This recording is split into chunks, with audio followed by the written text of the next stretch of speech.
At the hotel, nobody understood the Arabic millionaire until the black maid spoke fluent Chinese. The encounter that would change lives forever began with a simple misunderstanding in the marble lobby of the Grand Palace Hotel. Cultural barriers crumbled in an instant when an unexpected voice bridged worlds that seemed impossibly far apart. Before we begin, make sure to subscribe to the channel and comment where you're watching from. The spring air in Miami carried a peculiar weight that afternoon, wrapping the Ocean View Grand Hotel in an expectant silence. The usual chatter of guests and the gentle clinking of champagne flutes faded as Robert Johnson swept through the marble lobby. 6 feet tall with an imposing presence, he moved with deliberate grace, his flowing robes of deep burgundy billowing behind him like royal banners of a forgotten kingdom. All eyes followed his path across the polished floor. The golden pendant hanging from his neck caught the sunlight streaming through the tall windows, casting hypnotic flashes across the walls. Yet it wasn't just his striking appearance that commanded attention. It was the stream of urgent words flowing from his lips that no one could comprehend. "Assistance, please," called the concierge, his professional composure cracking as Robert approached the front desk with increasing agitation. The tall visitor gestured emphatically, his deep voice rising with each incomprehensible phrase. Hotel staff exchanged bewildered glances as they struggled to determine even what language he was speaking. "Arabic? Farsi? Perhaps a dialect from North Africa," whispered one bellhop to another, both shrinking back as Robert's frustration visibly mounted. Sarah Davis, the hotel's ambitious events manager, emerged from her office, drawn by the commotion. "I'll handle this," she announced, straightening her tailored blazer as she approached. Her practiced smile faltered when Robert turned to her, his dark eyes intense with urgency. "Sir, welcome to Ocean View Grand. How may we assist you today?" she asked, speaking slowly and over-enunciating each word. Robert pointed firmly at the hotel map displayed behind the reception desk, tracing a path with his finger while speaking rapidly. Sarah called for the hotel's interpreter, then another, but each shook their head in defeat. The tension in the lobby thickened as guests began to gather, whispering theories about the mysterious millionaire. Finally, with a sound of exasperation, Robert reached inside his robe and produced a fountain pen of exquisite craftsmanship. He grabbed a white napkin from a nearby service tray and, with elegant precision, scribbled 2 Chinese characters in bold, fluid strokes. The lobby fell completely silent as he handed the napkin to Sarah, whose perfectly manicured fingers accepted it with visible trepidation. She stared at the cryptic symbols, completely baffled, while Robert watched her face intently, waiting for a glimmer of recognition that never came. From the shadows of a service corridor, unnoticed by all, Mary Brown paused in her cleaning duties, her experienced eyes taking in the entire scene with quiet interest. Sarah Davis clutched the napkin between trembling fingers, her gaze fixed on the elegant Chinese characters that meant absolutely nothing to her. Robert Johnson had vanished down the corridor, his flowing robes billowing behind him as he rejected every offer of assistance with sharp, incomprehensible words. The golden pendant at his chest had flashed angrily in the lobby's chandelier light as he departed. "What did he want?" whispered Thomas from the concierge desk, leaning over the polished marble counter. "I have no idea," Sarah admitted, carefully folding the napkin into her blazer pocket, "but he's staying in the presidential suite for 2 weeks. Whatever it is, it's important." By afternoon, the Ocean View Grand Hotel buzzed with speculation. The housekeeping staff exchanged theories in the laundry room, voices hushed but excited. The bellhops whispered to the valets about a sheikh searching for buried treasure beneath Miami's coastline. In the kitchen, chefs debated whether the strange guest belonged to some ancient secret society, their conversations punctuated by the rhythmic chopping of vegetables. "I heard he's looking for something hidden in the hotel since the 1920s, a young waitress confided to Sarah as they passed in the hallway. "Something worth millions." Sarah nodded thoughtfully, already calculating how solving this mystery might accelerate her career trajectory. Perhaps a promotion to regional manager would finally be within reach. Meanwhile, in the quiet service corridors of the East Wing, Mary Brown pushed her housekeeping cart with practiced efficiency. Her uniform was perfectly pressed, her movements economical and dignified. At 62, she had mastered the art of invisibility that service workers often perfect, present enough to attend to needs, invisible enough to never disturb.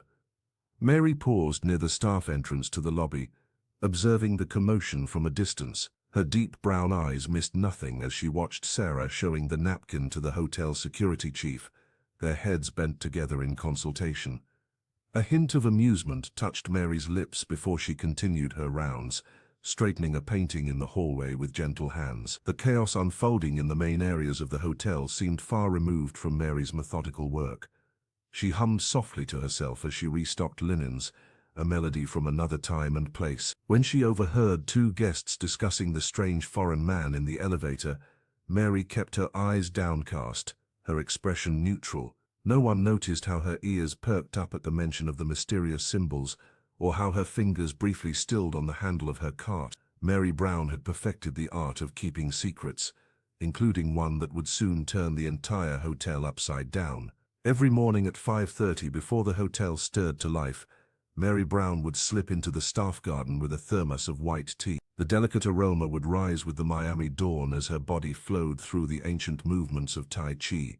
Her colleagues attributed these habits to eccentricity, just another quirk of the aging housekeeper who kept to herself. What they didn't know was that Mary's morning ritual was a remnant of her previous life.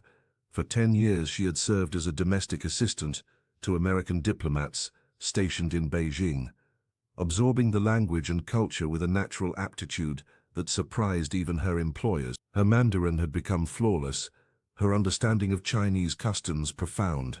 Yet upon returning to America, Mary had deliberately folded this part of herself away. She found comfort in invisibility, in being underestimated. The woman who had once translated sensitive conversations for ambassadors now quietly changed sheets and restocked minibars, content to let guests look through her rather than at her. Better to be overlooked than overexposed, she often reminded herself, remembering how attention had once cost her dearly. The hotel's current commotion surrounding Robert Johnson amused her. She watched from the periphery as interpreters failed and management scrambled. Mary recognized the characters he had scrawled. They spoke of urgency and heritage, not the simple hotel directions everyone assumed. One afternoon, while polishing the brass fixtures in the East Corridor, Mary noticed Robert hurrying toward the elevator. His golden pendant caught the light as he fumbled with several papers. A small note slipped from his grasp, floating to the marble floor unnoticed as he continued on his way. Mary approached the fallen paper, her practiced eyes immediately absorbing the elegant Chinese script. The message contained references to a family treasure and specific instructions about positioning objects to align with ancient principles. She understood every word, every nuance. For a moment, she hesitated, her hand hovering above the note. This was precisely the kind of entanglement she had avoided for years. Yet something about the desperation in Robert's earlier gestures moved her. Mary picked up the note and followed him. When she shut up, she simply extended her hand, offering the paper with a gentle nod. "You dropped this, sir," she said softly in English. Then, as Robert reached for it, Mary added in perfect Mandarin, "The eastern alignment you seek requires the morning sun, not evening light." For a heartbeat, Robert Johnson froze, his stern features locked in disbelief. His eyes, previously dismissive of the hotel staff, now truly saw Mary for the first time. For a heartbeat, Robert Johnson froze in the corridor, his tall frame suddenly rigid with surprise. The napkin with Chinese characters trembled slightly in his hand as he stared at Mary Brown. Then, for the first time since his arrival at the Ocean View Grand Hotel, his stern face softened into a genuine smile that transformed his entire demeanor. "You understand," he whispered, not a question but a revelation. The housekeeper simply nodded, her dignified presence suddenly commanding the space between them in a way her uniform had previously rendered invisible. The following morning, the hotel management received an unusual request. Robert demanded Mary as his exclusive assistant during his stay, offering to double her salary from his own funds. The announcement sent ripples of confusion through the staff. Sarah Davis, the events manager, gathered her team in the break room, her voice tight with suspicion. Why would he choose her? What does she know about serving someone of his caliber? She asked, not bothering to lower her voice as Mary passed by. In her modest apartment that evening, Mary sat by the window overlooking Miami's glittering skyline. Her fingers traced the rim of her white teacup as she contemplated the Millionaire's offer. The position would thrust her into visibility after years of deliberate shadows. She had cultivated anonymity since returning from Beijing, finding peace in being overlooked, in moving through the world without expectations. Yet something about Robert's quest stirred embers she thought long extinguished. Perhaps it was the determination in his eyes, so similar to what she once saw in her daughter's gaze before circumstances tore them apart 15 years ago. The memory still burned, her child pursuing dreams across continents, their relationship fracturing under the weight of misunderstanding and distance. Mary rose before dawn the next day, performing her Tai Chi with deliberate focus. Each flowing movement helped clear her mind as the Miami sun crept above the horizon. The golden light reminded her of the pendant Robert wore, a symbol she recognized from her time abroad, but couldn't quite place. When she arrived at his suite, decision made, she found him arranging papers covered in elegant script. He looked up, and something passed between them, an understanding that transcended their differences in status, wealth and background. "I will help you," Mary said simply, "but I have conditions." Robert nodded, respect evident in his posture. For the first time in years, Mary felt truly seen. Whatever mystery surrounded this man and his quest, it had awakened something long dormant within her, a purpose that echoed beyond the hotel's marble walls. Within 3 days, Robert Johnson's presidential suite at the Ocean View Grand Hotel had undergone a remarkable transformation. The standard luxury furnishings had been completely rearranged under his meticulous direction. Mary Brown followed his instructions with quiet efficiency, moving heavy teakwood tables and ornate chairs until the space mirrored what she recognized as a classical Shanghai palace layout from the early 20th century. "The Jade Dragon must face east," Robert insisted, his voice softening when speaking to Mary in Mandarin. "And the mirror must reflect the doorway to prevent evil spirits from entering." Mary nodded, understanding the feng shui principles that guided his request. As she carefully positioned a crimson silk cushion, her eyes caught something unusual in the intricate patterns of an old tapestry Robert had hung on the wall. Hidden among the decorative elements were Chinese characters, subtle enough that anyone without knowledge of the language would miss them entirely. "You see it too," Robert said, not a question but a statement of fact. He approached the tapestry, his flowing robes sweeping across the marble floor. These symbols speak of a manuscript divided into 5 parts, entrusted to 5 families during the Cultural Revolution. Mary stepped closer, her fingers hovering over the delicate threads. "This character here, it means guardian, doesn't it?" The tall man nodded, his stern expression momentarily giving way to something like hope. "My grandfather was one of those guardians. He fled with his portion, carrying ancient wisdom that must not be lost." As they worked through the afternoon, Mary began to understand that the golden pendant Robert wore wasn't merely jewelry but a key of sorts, a symbol of his responsibility. The suite was transforming into more than accommodations. It was becoming a sacred space for his quest. "You're not here as a tourist," Mary said softly as she arranged white orchids near the window, overlooking Miami's glittering coastline. Robert paused, studying her with newfound respect. "No. I am the last of my family line who knows what was promised generations ago. The manuscript contains philosophical teachings that belong to humanity, not locked in private collections." The housekeeper felt a strange resonance with his words. At 62, she had spent decades being overlooked, her own knowledge and experiences invisible to those around her. Yet here was a man whose mission echoed across centuries, refusing to let important truths disappear. 5 families, 5 fragments, Robert continued, adjusting his pendant, one treasure that must be made whole again. Mary realized she had unwittingly stepped into something far larger than hotel service, a cultural mission spanning continents and generations. The weight of this understanding settled over her like a familiar blanket, both comforting and heavy with responsibility. Mary Brown stood by the window of the presidential suite, watching the Miami sunrise paint the horizon in shades of amber and gold. Her weathered hands trembled slightly as she arranged the tea service. The past 3 days of assisting Robert Johnson had awakened memories she'd spent decades trying to forget.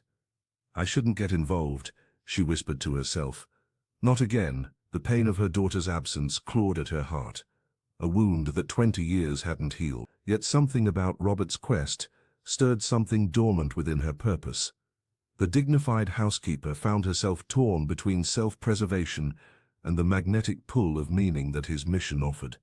Robert entered the room silently, his flowing robes catching the morning light. "You've prepared the jasmine tea again," he noted, his stern expression softening. "Thank you." Mary nodded, maintaining her professional demeanor despite their growing connection. "The hotel manager asked about our arrangements," she said carefully. "Ms. Davis seems concerned about my exclusive assignment to your suite." "Let her be concerned," Robert replied, his fingers tracing the golden pendant at his neck. Some journeys require the right companions. Their mornings had developed a rhythm neither had planned. After serving tea, Mary would demonstrate the graceful movements of Tai Chi she'd practiced for decades. Robert watched with genuine interest, occasionally joining her in the fluid motions that reminded him of home. In the afternoons, the millionaire would unroll delicate parchment and teach Mary the elegant strokes of Arabic calligraphy. His large hands would guide hers, showing how each character flowed into the next like water finding its path. "In my culture," he explained one afternoon, "writing is not merely communication, it's meditation. Each letter connects us to those who wrote before us." Mary understood. During her years in Beijing, she had learned that language was more than words. It was heritage embodied. As she practiced the unfamiliar script, she felt something inside her unfurling, like a flower long closed now seeking light.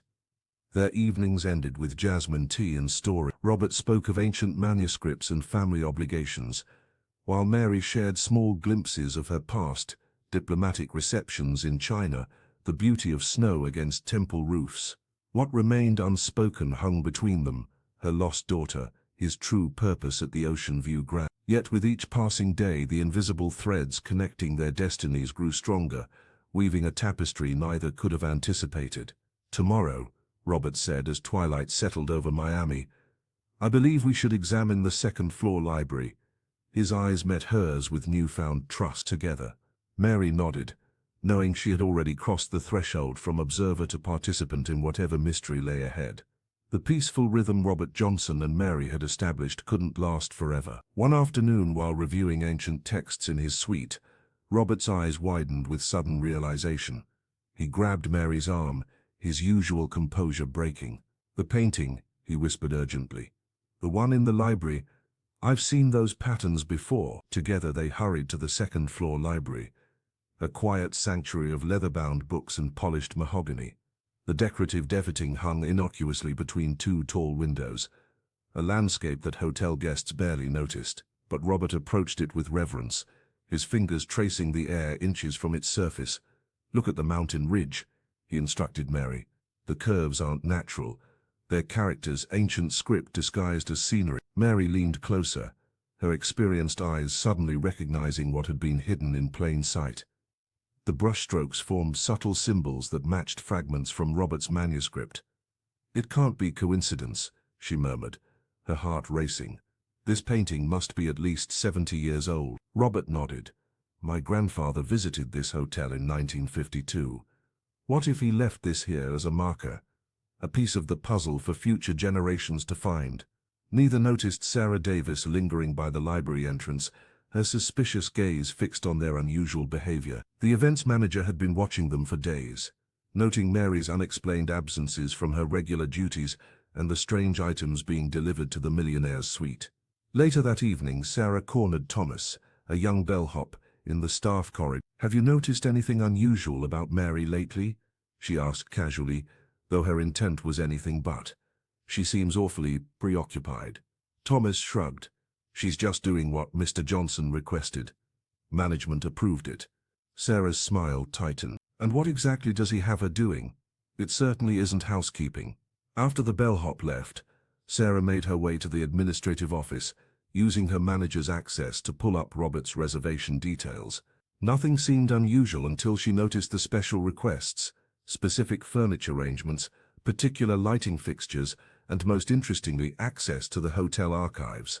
"What are you looking for?" she whispered to herself, jotting down notes. The next morning, she positioned herself strategically in the lobby, watching as Mary and Robert conversed in hushed tones near the elevator. The housekeeper no longer carried herself like staff, but moved with the confidence of someone with purpose. Sarah's ambition flared.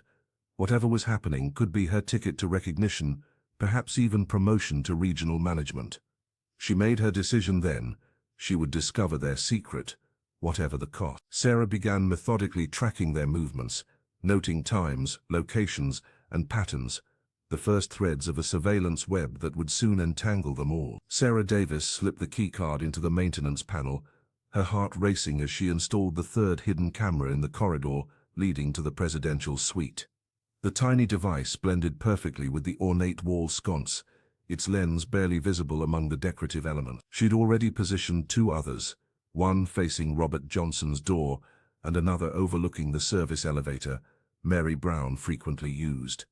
Back in her office, Sarah pulled up guest records on her computer, scrolling through Robert's reservation details. The millionaire had booked the suite for a month, paying in advance with a foreign bank transfer.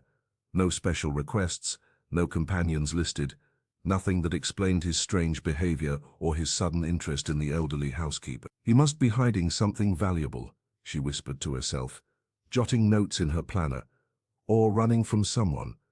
The events manager began crafting a narrative for her colleagues. During lunch in the staff cafeteria, she leaned toward James, the concierge. "I heard our mysterious guest might be involved with antiquities smuggling," she murmured, watching his eyes widen. "That's why he needs someone who understands Chinese to authenticate the artifacts." By evening, her whispers had transformed into elaborate theories circulating among the hotel employees. Some believed Robert was a disgraced prince. Others suspected corporate espionage. Sarah nodded thoughtfully at each new speculation, feeding the flames of curiosity while positioning herself as the authority on the situation. Meanwhile, across the hotel, Mary knelt beside her bed in the small staff quarters, pulling a weathered cardboard box from underneath. Her fingers trembled slightly as she lifted the lid, revealing notebooks bound in faded blue cloth, journals from her years in Beijing.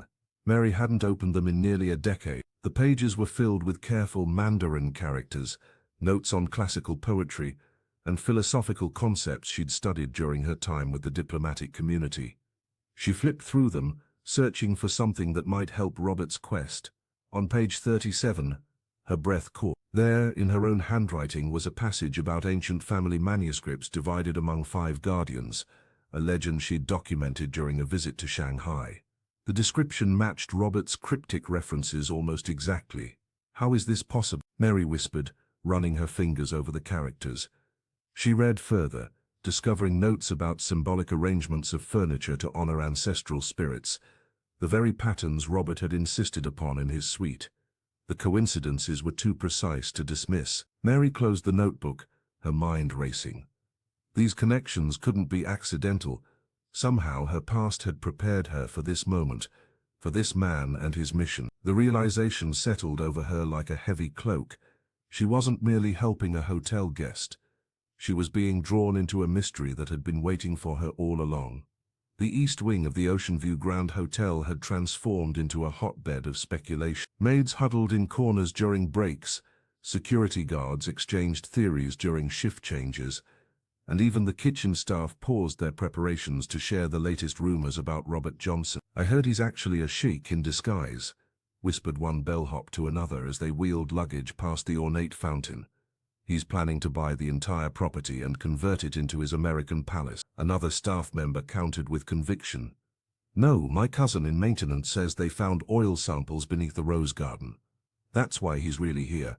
Mineral right." The most outlandish theory involved a secret temple supposedly being constructed in the basement, complete with ancient artifacts and mysterious rituals. Sarah Davis moved through these conversations like a shadow, her ambitious eyes gleaming as she strategically dropped hints and questions that intensified the speculation. "Has anyone noticed how he never lets housekeeping touch the corner of his suite?" she would ask innocently, knowing such comments would spread like wildfire. The events manager had successfully created an atmosphere of instability among the staff, many now watching Mary Brown with suspicious glances whenever the housekeeper emerged from Robert's suite. Meanwhile, the hotel buzzed with activity as the International Spring Arts Festival began. Banners adorned the marble columns, and artists from across the globe filled the conference rooms with vibrant displays. For Robert, this presented a perfect opportunity. Among the distinguished guests was Dr. Lin Wei, a renowned Chinese curator from the Shanghai Museum, whose expertise in ancient manuscripts was unparalleled. Mary arranged a private meeting in the presidential suite. The older woman served white tea with practiced grace, as Robert carefully unfolded his precious documents before the curator. Hope radiated from him as Dr. Lin examined the manuscript, turning pages with gloved hands and studying the characters through a magnifying glass. The silence stretched uncomfortably long before Dr. Lin finally looked up, her expression somber. "I am sorry, Mr. Johnson," she said gently. "This is not what you believe it to be. The paper is authentic, yes, but the calligraphy and composition reveal it to be a forgery, likely created in the 1920s when such reproductions were common." Robert's face fell, the devastating news visibly crushing his spirit. His hands trembled slightly as he collected the manuscript, the golden pendant at his neck suddenly seeming to lose its luster. "Are you certain?" he asked, his voice barely audible. Dr. Lin nodded with professional certainty. Without question, Mary watched silently from the doorway, her heart aching for the man whose quest now appeared to have reached a bitter end. Robert Johnson collapsed into the leather armchair in his suite, the curator's words echoing painfully in his mind. A forgery. All these years, the manuscript that had guided his family for generations was nothing but a century-old fabrication. His hands trembled as he removed the golden pendant from his neck, placing it on the coffee table with uncharacteristic carelessness. Mary Brown found him there hours later, curtains drawn against the Miami sunshine. The usually commanding figure now looked diminished, shoulders hunched in defeat. She placed a cup of white tea beside him, its delicate aroma filling the heavy silence. "My entire life has been built on a lie," he whispered, not looking up. "3 generations of my family, searching for something that never existed." The housekeeper stood quietly, her dignified presence a contrast to his despair. Where Robert saw an ending, Mary sensed something else. That evening, while polishing the antique mirror in the presidential suite, her cloth caught on something unusual beneath the ornate frame. Curiosity piqued, she angled her smartphone's flashlight to reveal faint characters etched into the wood. The Chinese inscription had been hidden for decades, perhaps centuries, visible only when light struck at precisely the right angle. Mary's heart quickened as she recognized the elegant calligraphy of Li Bai, the revered Tang dynasty poet. "Find what's lost in the silent service of others," she translated, fingers tracing the ancient characters. The revelation struck her with unexpected force. Perhaps the treasure wasn't a physical manuscript at all, but wisdom passed through generations of service and sacrifice. The next morning, Mary knocked on Robert's door with purpose. The 62-year-old woman who had spent years blending into hotel backgrounds now stood tall, her discovery giving her renewed confidence. "The manuscript may be false," she told him, "but the message is real." She explained her finding, watching as disbelief gave way to wonder in his eyes. Robert studied the photograph she'd taken of the inscription, his scholarly instincts reawakening. "This changes everything," he murmured, reaching for his pendant. "My grandfather always said the true wealth was never in gold, but in understanding." Together they returned to the mirror, where Robert confirmed Mary's translation. As Miami's spring sunset filtered through the windows, casting golden light across the room, a new understanding dawned between them. The treasure they sought wasn't buried in some distant land but hidden in plain sight, in connections between cultures, in wisdom preserved through service, in bonds formed across impossible divides. "Perhaps," Mary said softly, "this is what we were meant to find all along." Sarah Davis moved with calculated precision through the second-floor library, her eyes darting nervously as she approached the decorative painting. The discovery Mary had made beneath the 18th-century mirror threatened everything. With practiced efficiency, the events manager removed the painting from the wall, wrapping it carefully in acid-free paper. "This needs immediate restoration," she announced to a passing staff member, her voice carrying just enough authority to prevent questions. "Hotel policy. These artifacts require special handling." Mary Brown was polishing the brass fixtures near the grand staircase when she glimpsed Sarah hurrying away with the wrapped painting. The housekeeper's heart sank as she recognized the frame's ornate corner peeking through the paper. Without hesitation, she abandoned her cleaning cart and made her way to the presidential suite.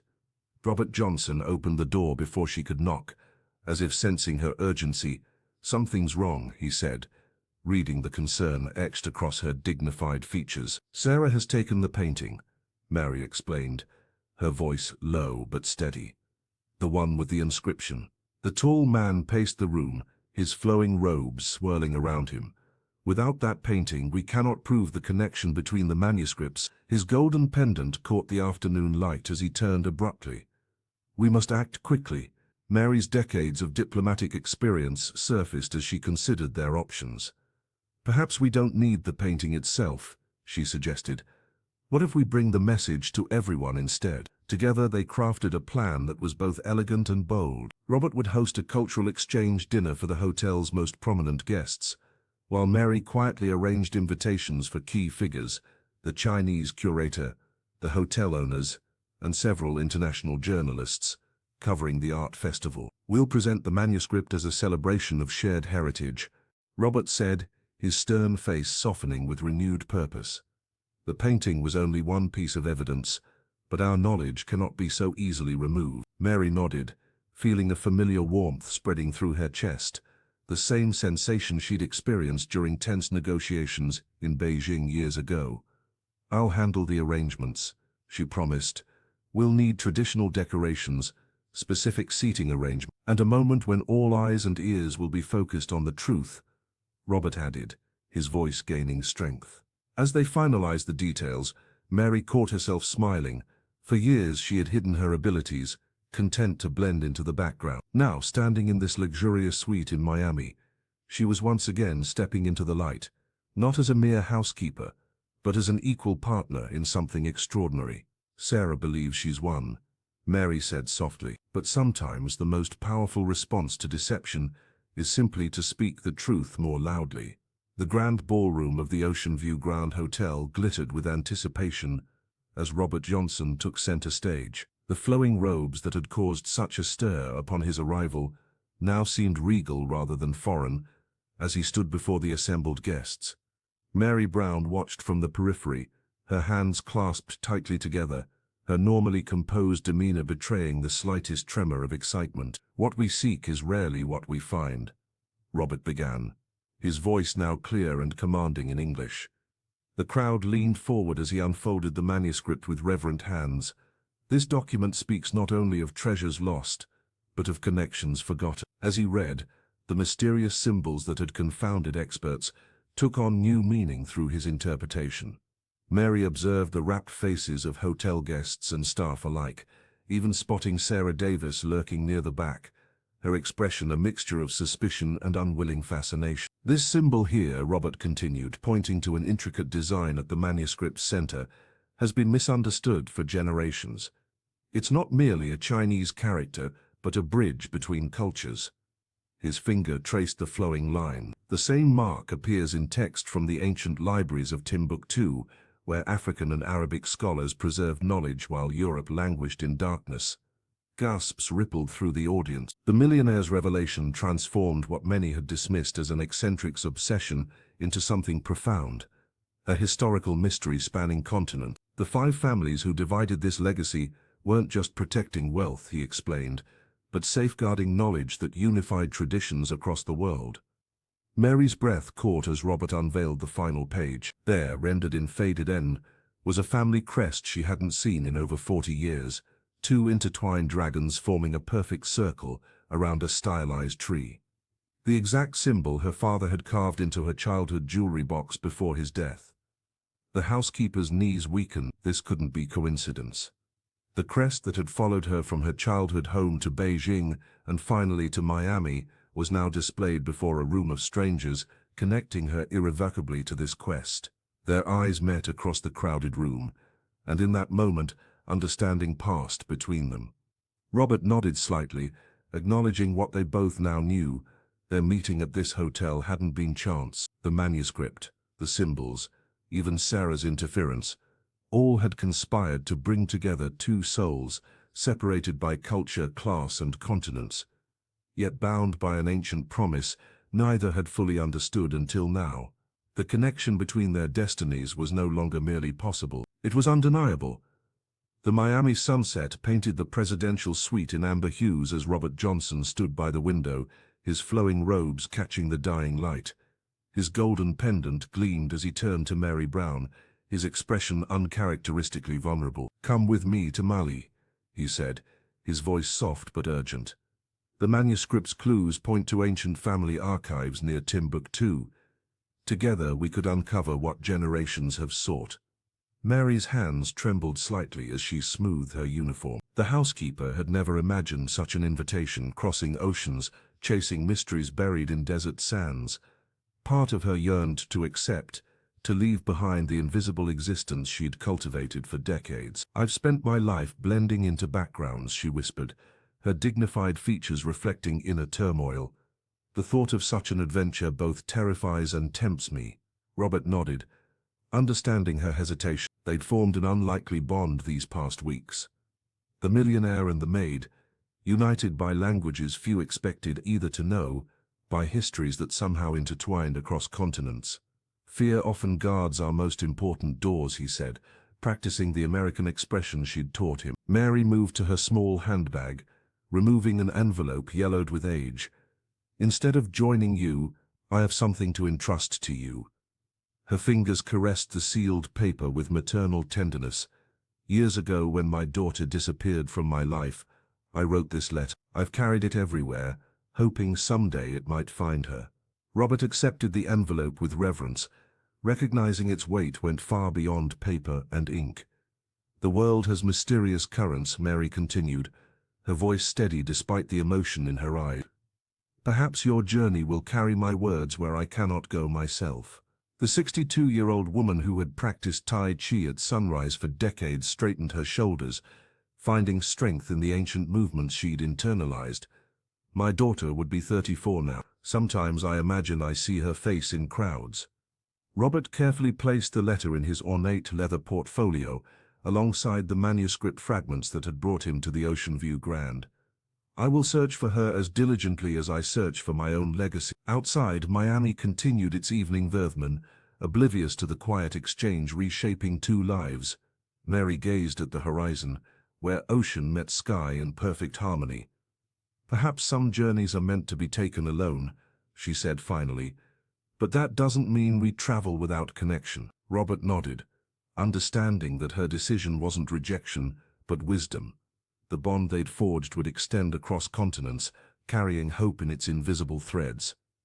The security guard's flashlight caught Sarah Davis red-handed, her fingers still gripping the ornate frame of the painting. She froze, the blood draining from her face as the beam of light steadied on her shocked expression. "Ma'am, step away from the artwork," demanded Carlos, the night security supervisor. His voice echoed through the empty second-floor library, bouncing off leather-bound books and mahogany shelves. Sarah's mind raced as she released her grip. "I was just examining it. For the upcoming exhibition," she stammered, smoothing her pencil skirt with trembling hands. "At 2 in the morning, without authorization." Carlos radioed for backup while maintaining his position. "The owners will need to hear about this." By sunrise, Sarah sat rigid in a leather chair facing the hotel's executive board. She fabricated an elaborate story about preserving the painting from humidity damage, but the skepticism in their eyes told her they weren't convinced. "Consider this your final warning," the managing director stated firmly. "One more incident, and your position at the Ocean View Grand will be terminated."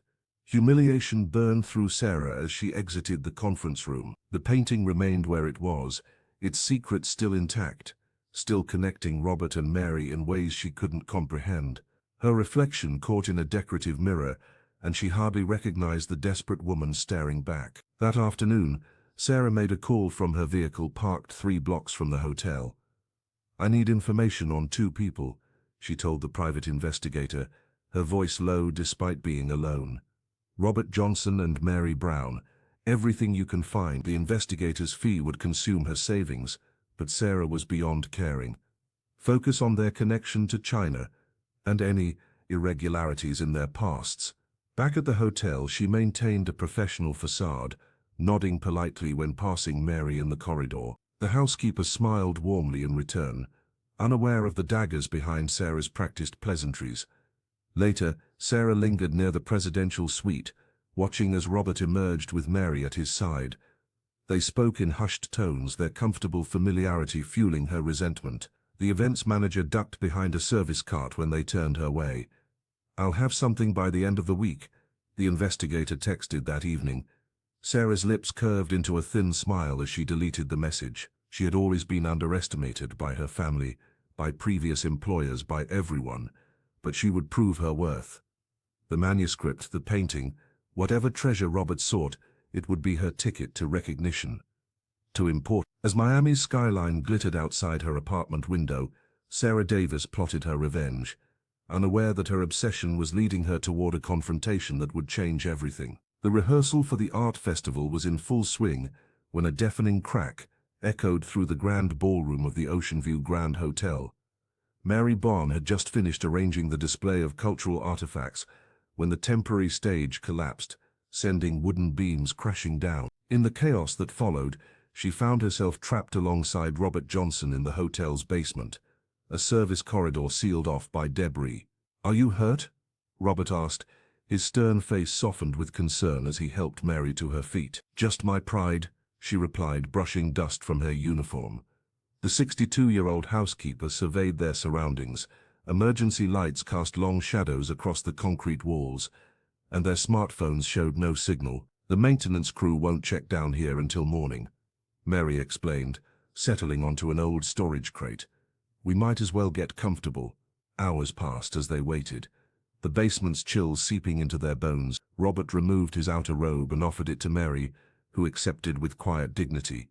The gesture broke something between them, a barrier of formality that had persisted despite their growing alliance. "I never told you why this manuscript matters so much," Robert said, his fingers tracing the golden pendant at his neck. "My grandfather was the last true guardian. When he died, my uncles tore our family apart fighting over what remained." Mary watched his face in the dim light as he continued. "They saw only wealth, not legacy. I've spent 15 years trying to restore what greed destroyed. Yet you doubt you deserve it," Mary observed, her deep brown eyes reflecting understanding rather than judgment. Robert nodded. "The weight of 5 generations rests on me. Sometimes I wonder if I'm worthy." Silence settled between them before Mary spoke again. "My daughter was 19 when she left for university in Beijing. We argued the night before. I wanted her to stay in Miami, study business. She wanted linguistics." Her voice wavered. "The last words I said were that she was throwing her life away." "What happened?" Robert asked gently. "She disappeared during her second semester. The authorities searched, but..." Mary's hands trembled. 23 years, and I still wake up thinking I'll find her in the kitchen." Robert reached across the darkness, his hand finding hers. "Is that why you learned Mandarin? I thought if I understood her world, maybe I could find her. Instead, I became invisible, just another housekeeper no one really sees." "I see you," Robert said simply. By morning, when maintenance workers finally cleared the debris, something fundamental had shifted between them. They emerged from the basement no longer as the millionaire and the maid, but as two wounded souls whose paths had converged in the shadowy corners of a luxury hotel, each carrying burdens that suddenly felt lighter for having been shared. The darkness of the hotel basement pressed around them, illuminated only by the emergency lights that cast long shadows across the concrete floor. Robert Johnson and Mary moved cautiously through the maze-like corridors, their footsteps echoing in the silence. "This way," Mary whispered, guiding them past a row of massive water heaters. "There should be a service elevator at the end of this hallway." Robert paused suddenly, his tall frame becoming still. "Wait," he said, his voice soft but urgent. He reached into his pocket and withdrew his smartphone, using its flashlight to illuminate the wall beside them. "What is it?" Mary asked, stepping closer. "These pipes," he murmured, tracing the pattern of utility lines that ran along the ceiling. "The configuration, it reminds me of something." A realization dawned on his face. Robert's eyes widened as he turned to Mary. "The rug," he said. "The one I brought from home and placed in my suite. The pattern isn't just decorative." Mary's expression shifted from confusion to understanding. "The manuscript symbols," she said, connecting the pieces. "Yes," Robert nodded eagerly. And the diagrams in your notebooks, they're all connected. When they finally made it back to his suite, hours later, they unrolled the ornate rug across the floor. Its intricate patterns, which had seemed merely aesthetic before, now revealed themselves as something far more significant. Robert knelt beside it, his fingers tracing the woven symbols with reverence. My grandfather told me this was a family heirloom, but I never understood its true purpose, he explained. These patterns aren't random, they're a map, coordinates disguised as decoration. Mary retrieved her old Chinese notebooks from her bag. Opening them to pages filled with careful calligraphy, she placed them beside the rug. The similarities were unmistakable. How did you come to have these symbols in your possession? Robert asked, his voice tinged with wonder. The housekeeper smiled softly. During my time in Beijing, I studied with an elderly scholar who specialized in ancient trade routes. He believed certain patterns transcended cultures, appearing in Chinese manuscripts, African textiles, and Middle Eastern architecture. They worked through the night, matching symbols, decoding meanings. The rug revealed itself as more than a map. It was a key that connected disparate cultural traditions across continents. As dawn broke over Miami, casting golden light through the hotel windows, Robert and Mary shared a look of profound understanding.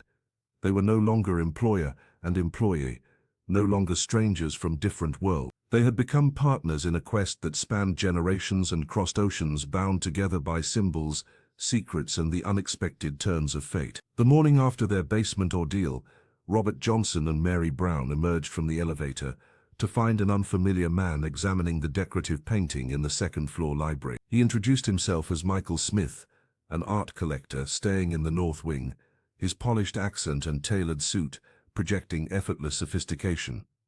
"Fascinating piece," Michael remarked, his eyes not on the artwork, but on Robert's golden pendant. "I understand you've taken quite an interest in this hotel's cultural artifacts." Mary noticed something troubling in his gaze, a calculation that didn't match his friendly demeanor. She exchanged a glance with Robert, who subtly adjusted his robes. Later that afternoon, Mary was arranging fresh jasmine in the presidential suite when she spotted Michael photographing Robert's personal notes with his smartphone. She slipped away unnoticed, her heart pounding against her ribs. "He's not who he claims to be," Mary whispered when she found Robert meditating in the garden. "I've seen him speaking with Sarah Davis twice today, and he was in your suite, taking pictures of your manuscript pages." Robert's face darkened. "We must confirm our suspicions before acting." That evening they set a trap. Mary deliberately mentioned a non-existent jade figurine within earshot of Michael while serving tea. By midnight, security cameras captured him searching the East Wing storage rooms, exactly where the fictional treasure was supposedly kept. The housekeeper and the millionaire confronted Michael in the hotel manager's office the following morning, presenting the surveillance footage. Under pressure, Michael's facade crumbled. He was an operative hired to intercept cultural artifacts before they could be properly authenticated and returned to their countries of origin. "You've been selling these treasures to private collectors," Robert stated, his voice steady but filled with controlled anger. The hotel manager was horrified. "We'll contact the authorities immediately." Word spread quickly throughout the Ocean View group. Staff members who had once whispered about the strange foreign guest now approached Robert with respect, offering assistance with his research. The chef prepared traditional Chinese dishes for Mary's afternoon breaks. Even the doorman, who had initially avoided eye contact with Robert, asked to see the manuscript symbols. Sarah Davis watched from the periphery, her ambitious plans crumbling as her connection to Michael became apparent. The hotel owners placed her on administrative leave pending investigation. That evening, Mary sat with Robert on the oceanfront terrace, watching the sunset paint the waves gold and crimson. "For the first time, I don't feel invisible here," she said softly. Robert nodded, understanding the weight of her words. "Sometimes it takes a common enemy to reveal who your true allies are." The Ocean View Grand Hotel glittered with 1,000 lights as the art festival's closing gala transformed the space into a kaleidoscope of culture. Silk banners in crimson and gold hung from the vaulted ceilings, while international artists mingled with Miami's elite amid displays of sculpture and painting. Robert Johnson stood at the center of it all, no longer the mysterious figure who had swept through the lobby weeks before, but a man with purpose and newfound allies. Mary Brown watched from nearby, her dignified presence drawing admiring glances from guests who had previously overlooked her. The housekeeper smoothed her formal dress, a gift from Robert, and smiled as he approached the microphone. "Tonight marks the end of our festival, but the beginning of understanding," Robert announced, his voice clear and confident. The crowd hushed as he unveiled a glass case containing fragments of the manuscript that had brought him to Miami. "What I sought was not merely paper and ink, but the threads that connect us across oceans and generations." He explained how the manuscript's true value lay not in its authenticity as an object, but in its message of cultural preservation through human connection. "Heritage lives in people, not possessions," he said, gesturing toward Mary. "Some of us find family in unexpected places." From a corner near the service entrance, Sarah Davis observed the scene. Her lips pressed into a thin line.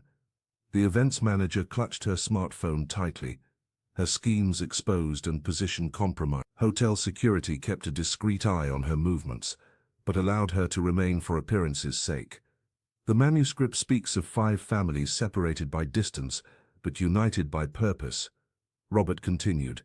"Today we are all those families, guardians of stories that deserve to be told." As applause filled the room, the hotel's owner, a distinguished woman in her 60s, approached Mary. "Your wisdom saved more than a cultural treasure," she said quietly.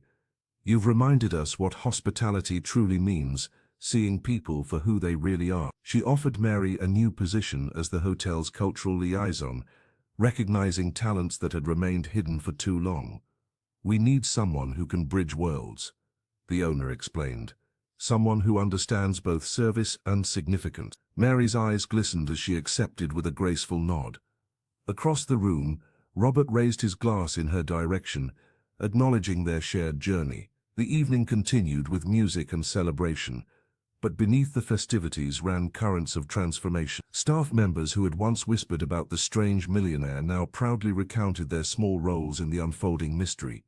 Guests lingered longer than usual, sensing they were part of something meaningful. Sarah slipped away unnoticed, but her departure barely registered in a night defined not by what was lost, but by what had been found. The Miami heat was beginning to intensify as spring surrendered to summer. Robert Johnson stood on the hotel balcony, his flowing robes catching the breeze as he gazed at the horizon. His journey at the Ocean View Ground was ending, but the quest that had brought him here was far from complete. "Africa holds the next piece," he said softly, turning to Mary Brown, who stood beside him. "The libraries of Timbuktu may contain what my family has sought for generations." Mary nodded, her dignified presence a calm counterpoint to the emotions swirling between them. Over these weeks they had moved from strangers to confidants, sharing not just languages but wounds that had shaped their lives. "I wish I could ask you to come with me," Robert said, his voice dropping to a whisper. The housekeeper smiled, touching the sleeve of his robe gently. "My place is here," she replied, "for now at least." They spent their final evening together in the garden, sharing jasmine tea as the sun set. Robert presented Mary with a small wooden box carved with intricate patterns matching those on his pendant. "For safekeeping," he explained. "Should I not return?" Mary accepted the gift with steady hands, though her heart trembled. "You will return," she insisted. "The manuscript has waited centuries. It can wait a little longer." Their farewell came with the dawn. No grand gestures marked their parting, just 2 souls who had recognized something profound in each other. Robert bowed deeply, honoring the woman who had changed his journey in ways neither could have predicted. "You've taught me that treasures aren't always what we think they are," he said. "And you've reminded me that being seen, truly seen, is perhaps the greatest gift," Mary replied. After Robert's departure, the hotel seemed emptier somehow.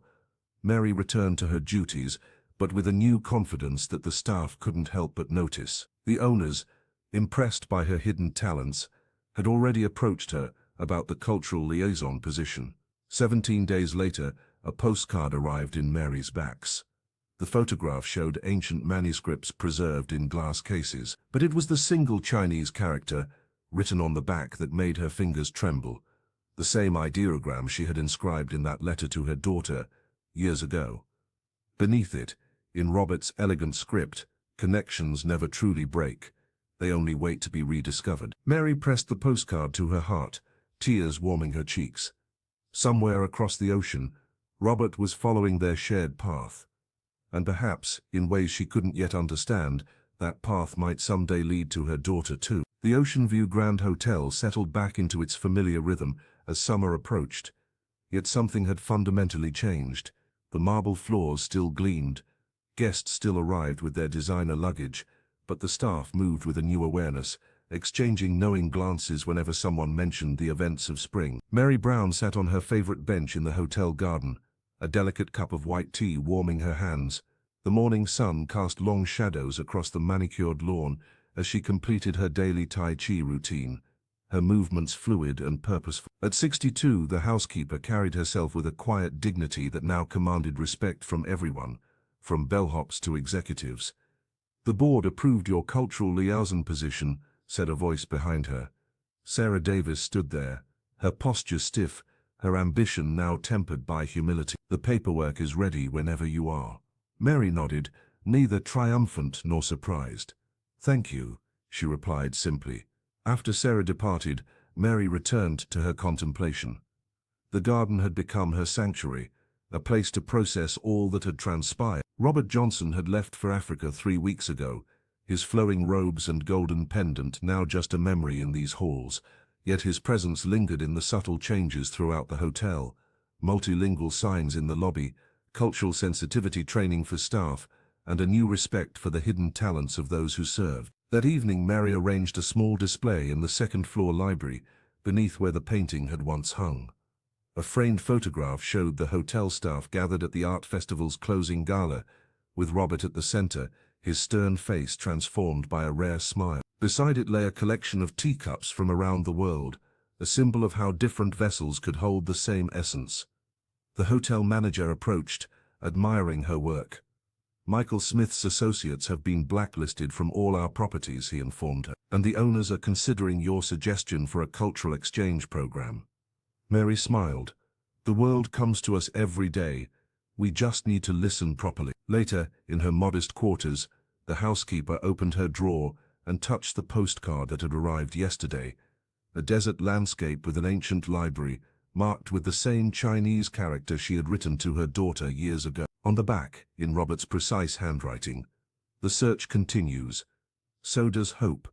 Mary closed her eyes, feeling the invisible threads that connected her across oceans and deserts to both her past and future. The greatest treasures, she had learned, were not gold or manuscripts, but the moments when souls recognized each other across the divides of language, culture, and circumstance. Outside her window, the Miami skyline glittered with possibility, and somewhere in that vast world, a daughter might be remembering her mother's face, just as Mary remembered hers.